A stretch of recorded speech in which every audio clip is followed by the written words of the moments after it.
karamihan po sa inyo, mga boss, chief amo, sir, alam na itong balita na to. So tayo ay magpa-follow up lang kung ano yung reaction natin, mga bossing, dito po, no? Sa naipost ni dating Senador Trillanes. Eto mga kababayan. Ayan, lumabas na nga daw po ang sabpina, mga bossing. Nung isang linggo o 2 linggo makaraan,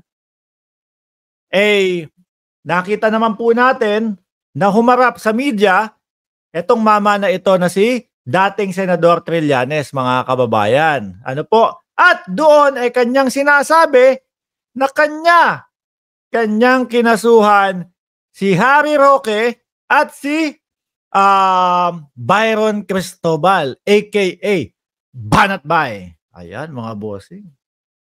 Siguro mag-uumpisa na hong ang mga bunbunan nitong mga ito, mga kababayan. At hindi lang po yung dalawa na yan, ha, mga bossing. Meron pa pong ibang mga kasama. Ano ho? Merong mga ibang mga vlogger. Pero yung iba, hindi naman ho sikat at hindi naman ho kilala, kaya wag na nating isama. Ito lang tong dalawa na medyo maingay sa social media. At aminin natin, sikat yung mga yan, mga bossing. Ano? O ayan nga, basahin natin, ha. The subpoena are out, sabi ni dating Senador Antonio Trillanes. O, ayan, legit na legit po, mga kababayan. Taya-taya lang po. Saan po ba kayo? Doon kay Herminio Harry Roque Jr. o doon po kay Byron Banatbay? O sa pula, sa puti, mga kababayan, sino po kaya ang unang may stress dito? Sabi nga naman nila, mga bossing, sanayan lang yan. No? Sanayan lang yan. Okay lang. Walang problema.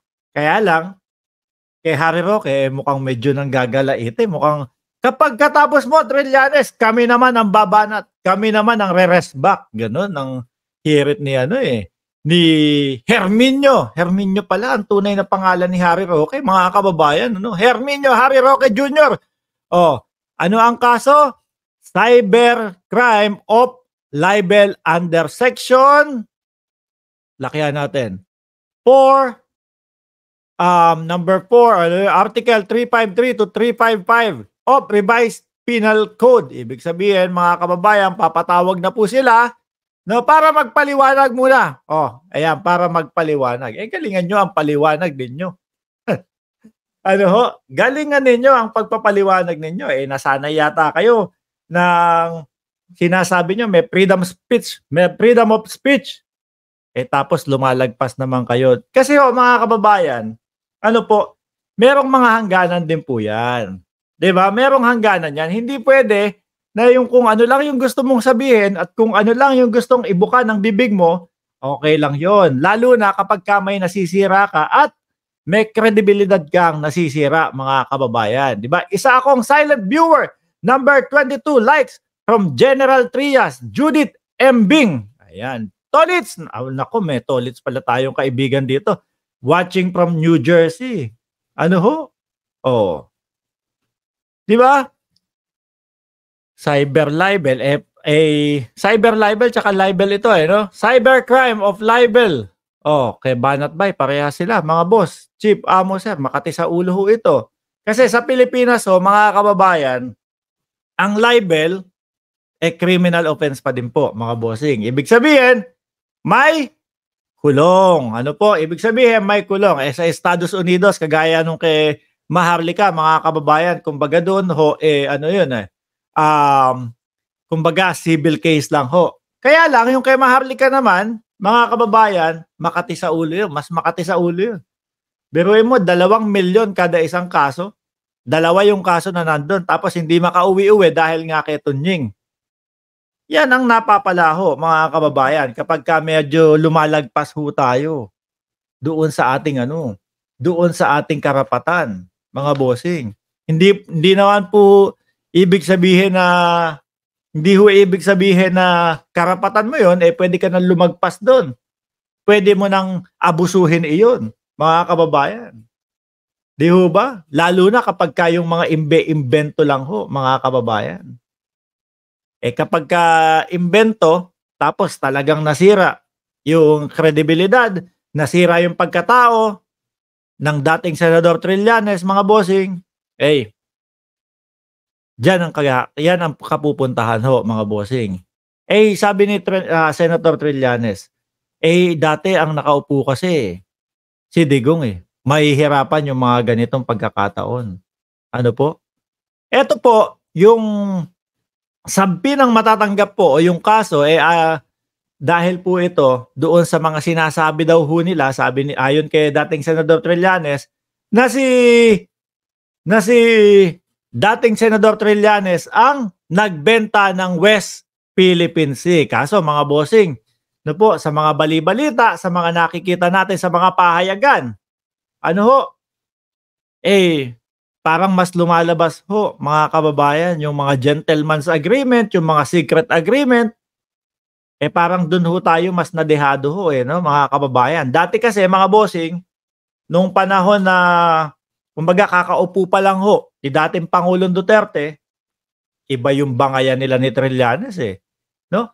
Pareha silang pareha silang nagsasabi, si Duterte ang nagbenta ng West Philippine Sea. Yun yung sinasabi ni dating Trillanes, no? Dating Senador Trillanes. Tapos kabila naman po, no?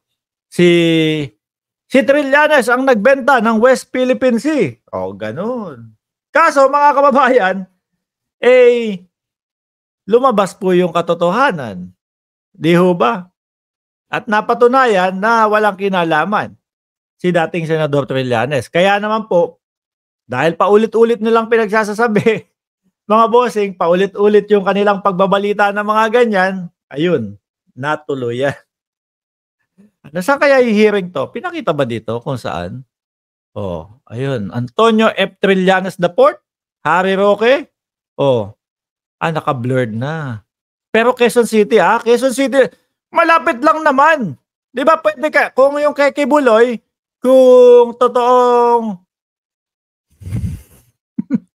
totoong buhay pa, mga kababayan, pwede silang sabay-sabay umattend ng hearing sa Quezon City ho. Ano po, mga bossing?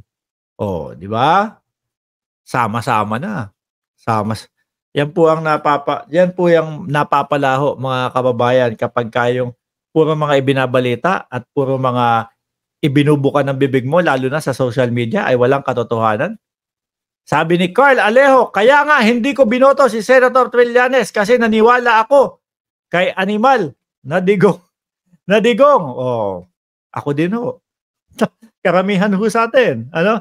Sabi ni Ma'am Cecil Bernacer, hi Boss Mark, I'm your silent viewers. Favorite ko kayong dalawa ni Sir Mike Cervera. Parehas kayong guwap. Ay, salamat to. At mukhang mabango, BBM forever. At si Luwalhati Devil, shout out sa'yo. Nawawala na si Abuloy. Nawawala na din si Dugong. Sabi ng mga DDS vlogger, hindi daw ho nawawala. Nandyan-dyan lang daw ho. May nakapagsabi pa sa atin, kumain daw po sa karinderya. Hindi natin alam kung ano po yung katotohanan. Kaso wala naman po silang maipakitang ebidensya na nandyan pa ho, mga bossing. Di ba? Anyway, pagkatapos ho niyan, mga kababayan, yung kay dating Senador Trillanes, mga bossing, nako, kamusta na kaya sila Banat Bay? Tingin ko naman okay lang sila dahil sabi nga ni Banat Bay, sanayan lang yan. Mukhang sanay makasuhan si Banat Bay, Ano? Katutubong Nager, pa-shoutout naman, Boss Mark. Shoutout sa iyo. Daming nabudol ni Lolo Digong, sabi ni Ma'am Chris Rose, Ramos, MRL. Tapos, new viewers po sa page nyo, Sir Mike, BBM Forever. Mark po, Baby Zoe, Lo ngayon. Tumuloy tayo dito sa pangalawa natin topic. Doon po sa mga bagong pasok lang ho, at ngayon pa lang po nakita itong channel na ito, meron po kaming main topic na nakalagay po mismo, diyan, nakabalandra mismo, diyan sa thumbnail natin. At meron po din kaming mga topic na pinag-uusapan after po, o kumbaga kasama nung main topic. So total ng topic natin ngayong araw ay 5 ho, mga kababayan.